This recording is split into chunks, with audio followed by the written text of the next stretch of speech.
afternoon, good morning, wherever you are. Hoping you're having a good day, a good morning, or a good evening. I'd like to say it's a pleasure and it's a privilege for me to do this Facebook Live because I believe that I'm here for a reason and for a purpose. So let me start introducing myself. Good evening, Richard. My name is Roberto. I reside in Port Elizabeth, South Africa. And tonight, or early in the day, I thought to myself, what can I speak about?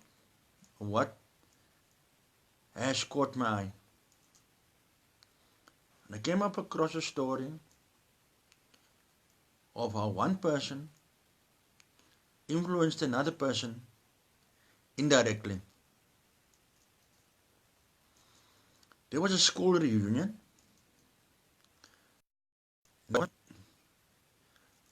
You find that usually students have left the school, they got married, they have children. So when you see your ex-teacher, they won't always recognize you. Some of us, the cheeks becomes rounder, the waist becomes broader, and the tummy unfortunately becomes a bit bigger. So there are three people involved in this story, a true story. The names have changed.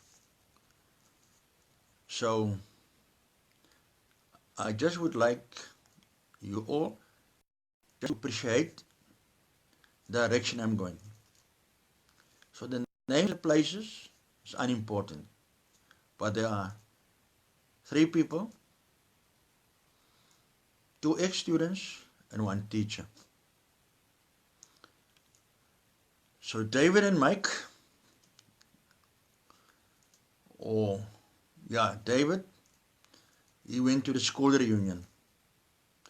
Mike moved to another side of town. So David went to the reunion. Mike is out of town. So David saw Mr. Barlow. So everybody greets one another, and people that you are familiar with or people you remember, you usually chat with them. I believe is that usually familiar connections will always start chatting. And as the evening goes on further, David somehow something's at the back of his mind. And then he went to speak with Mr. Barlow, and David could not understand why Mr. Barlow could not recognize him. And they're chatting, and David asked Mr. Barlow, "Sir, somehow you don't really remember me." Mr. Barlow said, "Well, many students have come, many students have taught, and many students have left. So it's very difficult to really remember every student." David said, "Mr. Barlow, I've become an educator because of what you did." Mr. Barlow asked him, now Mr. Barlow is a bit puzzled. What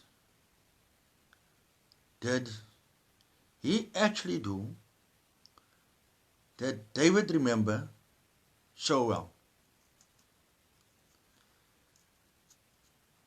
Well, Mr. Barlow, no, very wise man, didn't ask David directly, what are you talking about? And David somehow realized that either two things. Mr. Barlow cannot remember the incident, or Mr. Barlow does not want to speak about the incident. Evening, Melvin. David said, Mr. Barlow, do you remember the watch incident? So Mr. Barlow goes quiet and he asks David, what about the watch? David said, sir, when I was in standard one, it was an old story, although true. I had a friend named Mike. So Mr. Barlow looks at David and he goes quiet. And Mr. Barlow said, oh, now I remember. You and Mike were very close. David answered him, that's the same Mike I'm speaking about, Mr. Barlow. Then Mr. Barlow asked him, you spoke about the watch. What has the watch got to do with any of the three of us? Then David related the story to Mr. Barlow. Sir, David came from a wealthy family. But somehow you did not notice because everybody basically wore the same uniform. The only time we really know that somebody comes from a wealthy family or an affluent family was that if a pupil is wearing a watch, it would be some degree that they have a certain amount of status or degree or wealth or whatever. So David said, sir, Mike had a watch. And I love this watch. David came from a poorer background. So usually when you have your physical education classes, you would remove your jewelry or your rings or watches. Mostly it would be a watch. And so what happened was that while they were doing the physical education, we used to call it PT, eventually everything was over. But somehow Mike left the watch behind him and he forgot to pick it up and he put it in his pocket. David saw the watch, picked the watch up, and he thought to himself, no, this watch, he loved so much. So his mind started going back and forth, back and forth, back and forth. Oh, well, Mike's special.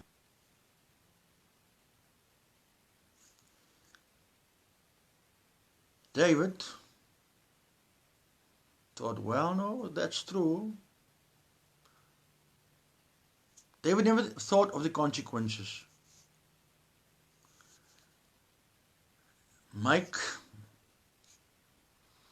Mr. Barlow then saw that Mike doesn't look his normal self. He said, sir, I've lost my watch. My parents bought that as a birthday present. So Mr. Barlow said, okay. He went back to the gymnasium. There was no watch. Then Mr. Barlow went to the principal's office, lost and found items. There was no watch. Then Mr. Barlow went back to the classroom, told Mike, The watch is nowhere to be found.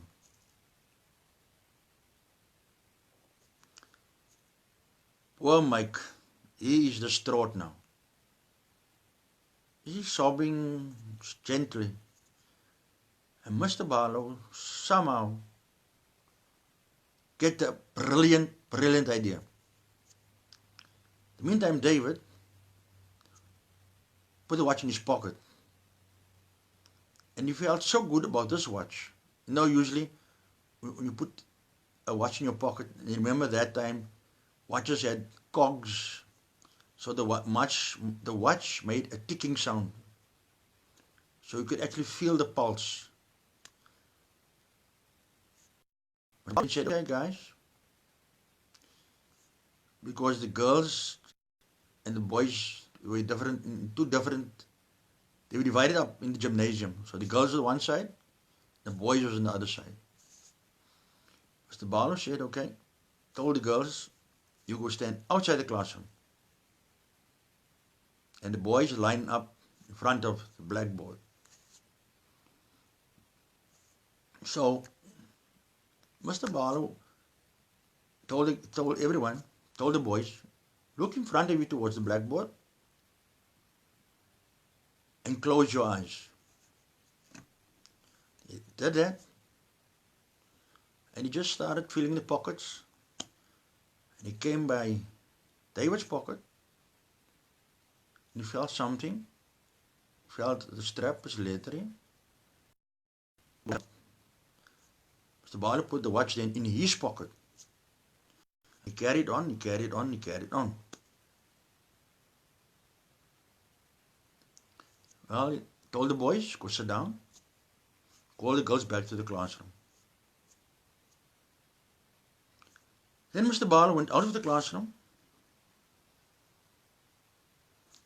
He took the watch to the principal's office. He told the principal what happened. The principal said, no, I understand. Mr. Barlow went back to the classroom. And he never spoke about the watch ever again. Before the bell rang, he called Mike. Mike, the principal wants to see you. Oh, well, now Mike's in trouble. Good evening, Malena. Thanks for hopping on.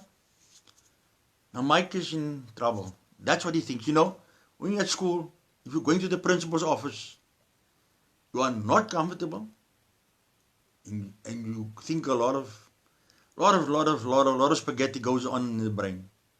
Mike went to the office. But somehow, the principal had a smile in his face. He put his hand in his pocket. He said, Mike, here's your watch. Somebody found your watch and they returned it.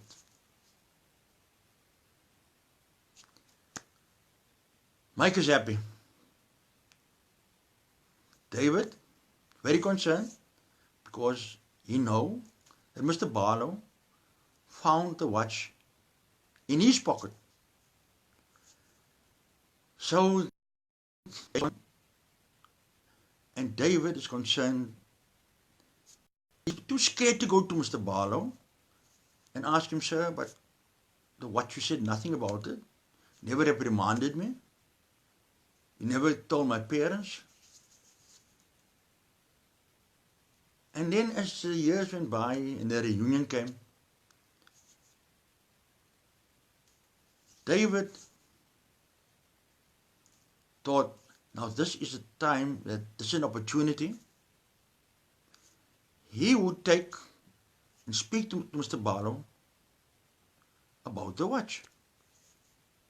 He said, sir, you remember the watch incident?